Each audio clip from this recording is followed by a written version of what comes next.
Brad Stevens spoke again, and the timing of his message to Celtics fans is not accidental. Coming out of a trade deadline filled with pressure, financial limits, and long-term consequence, the president of basketball operations chose his words carefully. This was not a dramatic statement. It was a calculated reminder of where the Boston Celtics stand, and more importantly, where they are trying to go. Before we go any further, make sure you leave your like, subscribe to the channel, and hit the hype button right now. This topic directly impacts the future of the Celtics, and what Stevens just confirmed matters more than it might seem at first. Listen, Boston did more than just add Nikola Vucevic to stabilize the center rotation. Behind the scenes, the front office executed something just as important. They maneuvered the roster to dip below the luxury tax line. Since beginning their roster reconstruction after the second-round playoff exit against the New York Knicks, the Celtics have saved $325 million. That decision unlocked flexibility that most contenders simply do not have. Boston can now take back more salary in trade, avoid key spending restrictions,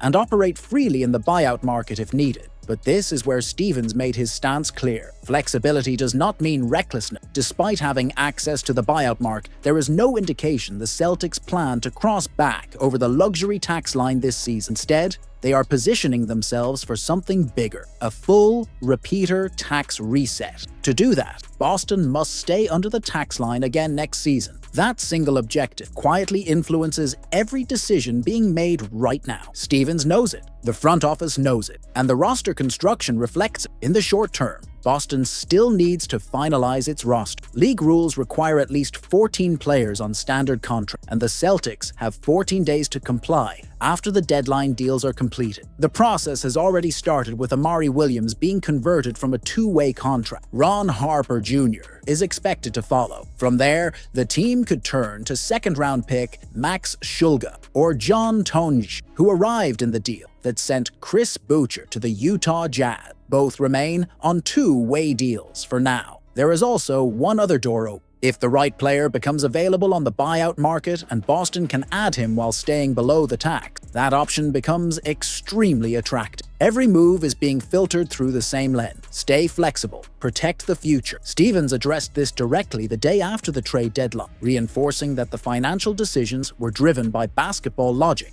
not fear. He emphasized that getting under the second apron last summer was necessary for competitive reasons. At this deadline, the goal was size, depth, and physical readiness for a playoff environment that takes a real toll on a team. Most importantly, Stevens reiterated a familiar but critical principle. If a true opportunity presents itself, the Celtics will act. Ownership has been clear. The tax is not a wall, it is a variable. What made this deadline different was that an unexpected window opened late, and Boston was ready to use it without compromising the larger plan. And that is the real message to fans. This is not a retreat, it is not hesitation, it is preparation. By staying under the luxury tax now, the Celtics are quietly setting the stage for a more aggressive move when the moment truly demands it. The question is no longer if Boston can make a major addition. The question is when. And when that moment comes, will this financial discipline be the reason the Celtics are ready to strike while others are trapped by the tax? Brad Stevens sent a clear signal at the trade deadline, and it goes far beyond roster depth. By solidifying the Celtics frontcourt, Boston quietly opened a realistic path for the return of Jayson Tatum to NBA action this season. This was not a cosmetic move.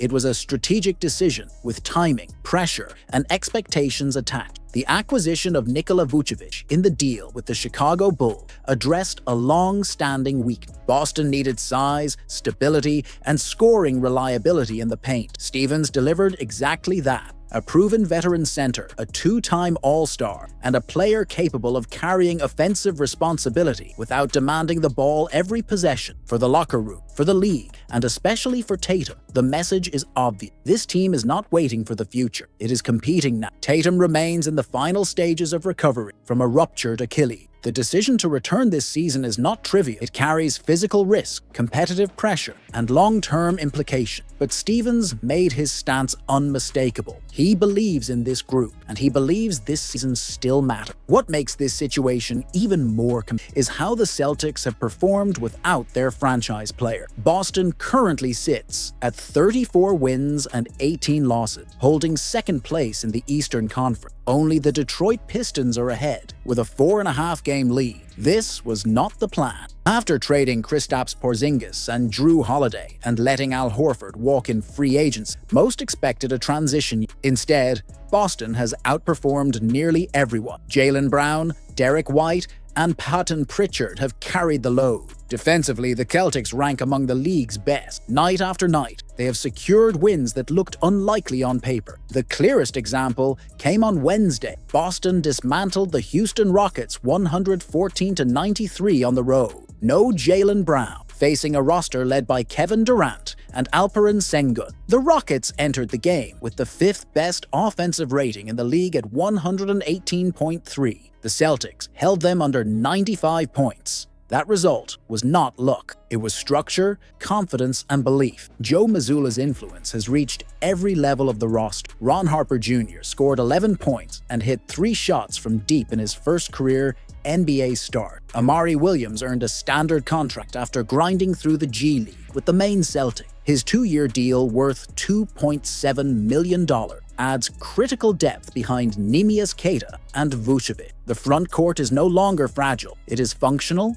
physical, and reliable. And this is where everything converges. Tatum would not be stepping into chaos. He would be joining a disciplined defense, a confident locker room, and a front court built to absorb contact and reduce pressure. Vucevic is still adapting to the system. Tatum knows it well. Since Joe Mazzulla took over in 2022, no one understands this structure better than him. So the question grows louder by the day. With the Celtics winning, the front court stabilized, and the East wide open behind Detroit, how long can Jayson Tatum afford to watch from the sideline? And more importantly, if Boston is already this dangerous without him, what happens the moment he decides the time is now? The Boston Celtics quietly opened a new front in their roster strategy, and this one carries urgency, risk, and real consequence. After making multiple moves before the trade deadline with a clear focus on salary cap compliance, Boston now finds itself with open roster spots and limited time. That combination almost always leads to speculation. In this case, one name keeps surfacing around the league: Lonzo Ball. Boston entered the post-deadline window with flexibility. The front office cleared space, stayed disciplined financially, and positioned itself to act in free agency or the buyout. That was not accidental. The Celtics understand their biggest short-term need: a reliable secondary ball handler who can stabilize the offense when Derek White or Peyton Pritchard are off the floor. This is where Lonzo Ball becomes relevant. Ball was released by the Utah Jazz after being acquired in a trade with the Cleveland Cavaliers. His market formed immediately. Boston is not alone in monitoring, but league sources confirm the Celtics are among the teams paying close attention. The appeal is clear. At his best, Ball is a two-way guard who defends multiple positions, pushes tempo,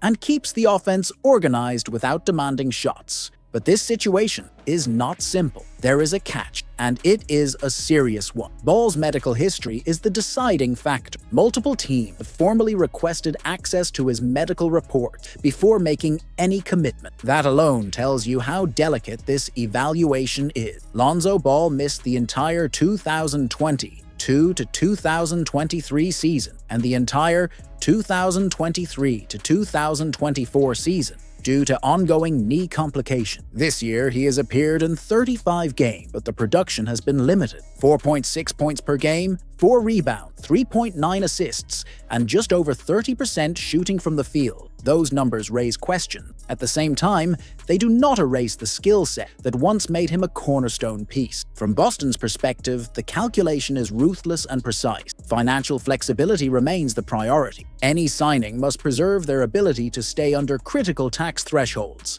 If Ball checks out medically, the upside is obvious: a low-cost addition with playmaking instincts, defensive awareness, and playoff experience. If he does not, the Celtics walk away without hesitation. This is not a rebuilding team taking a gamble for headline. This is a contender weighing risk against opportunity. Several teams are involved, and that accelerates the timeline. A resolution is expected soon, possibly within days, not weeks. And that brings us to the core question Celtics fans should be asking right now. If Lonzo Ball is medically cleared, does Boston move quickly and secure a guard who could quietly change the rhythm of this rotation before the playoffs begin? If you want to stay ahead of every update, make sure you like the video, subscribe to the channel, and hit the hype button now. This situation is moving fast, and the next decision could reshape Boston's postseason path.